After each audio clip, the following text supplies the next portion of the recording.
All right, let's just jump right in. We're going to tackle a question that was sparked by a really thought-provoking article. And it's one I bet a lot of us have asked ourselves while scrolling.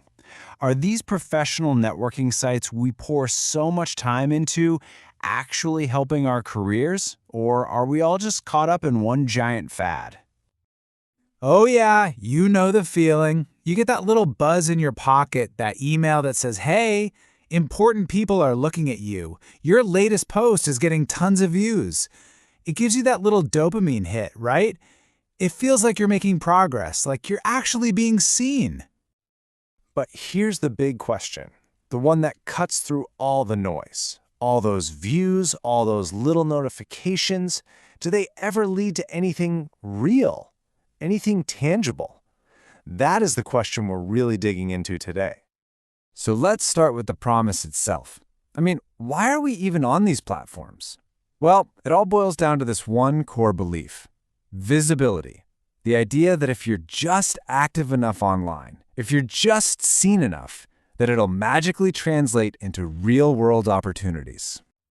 And this is the dream they're selling us, isn't it? That you'll just be scrolling and stumble upon your dream job.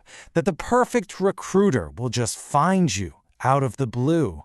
That as long as you keep posting, you'll stay relevant. And of course, that a bigger network is always, always better. It's a fantastic pitch, and honestly, it's what keeps us logging back in. So that's the promise. But the author of the piece we're looking at started to have some doubts. And it didn't start with some big data project or deep analysis. Nope. It all started with one very simple conversation that kind of turned everything on its head. This is the question the author asked a friend of theirs who had retired. Super direct. Not just, has it helped, but has it ever led to a genuine job offer, or even a meaningful connection? You know, the kind of thing we're all secretly hoping for when we're tweaking our profiles at 10 p.m. And the answer that came back was just one word: no. Simple, clean, and kind of shocking, right? There was no, well, maybe one time. Just a flat no.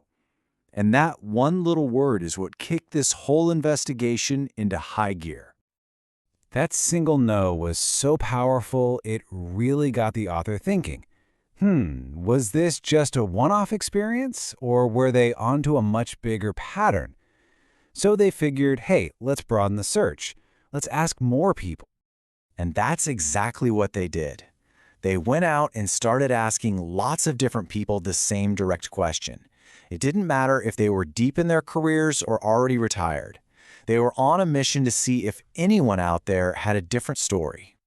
And the result of that search? Well, here it is. 0. A big, round 0. Not a single person they talked to had a story about some amazing, career-changing opportunity that came directly from one of these sites. It wasn't just one person's opinion anymore. This was starting to look like a unanimous verdict. Which, of course, brings us to the most interesting puzzle of the whole thing. If these platforms aren't really delivering on that big promise, then why are we all still there? Why do we keep on posting and scrolling and connecting? What's keeping us hooked? And this is where we get to the absolute heart of the matter. The author calls it the illusion of value. And the idea is this: the reason we stay isn't about the opportunities we think we might gain, it's about the fear of what we might lose. It's this deep-seated professional insecurity, this feeling that if you're not constantly visible online, you basically become invisible in the real world. This breaks it down perfectly. On one side, you have the perceived value, all that activity, those notifications, the feeling of opportunity. It seems like you're making moves. But on the other side, you've got the real engine, which might just be fear. The fear that if you step away from the digital crowd, you'll just disappear. You'll fall behind. So all of this brings us right back around to our original question. But now we're looking at it through a whole new lens, right? We're not just asking if it works, we're asking what its real purpose is in our own professional lives. And that's the final thought I want to leave you with. It's a question for all of us, really. The next time you go to post an update or accept a connection, just take a second and ask yourself, am I doing this to build toward a real opportunity, or am I just feeding an illusion, just participating in a fad because I'm afraid not to? The answer, I think, is probably a little different for everybody.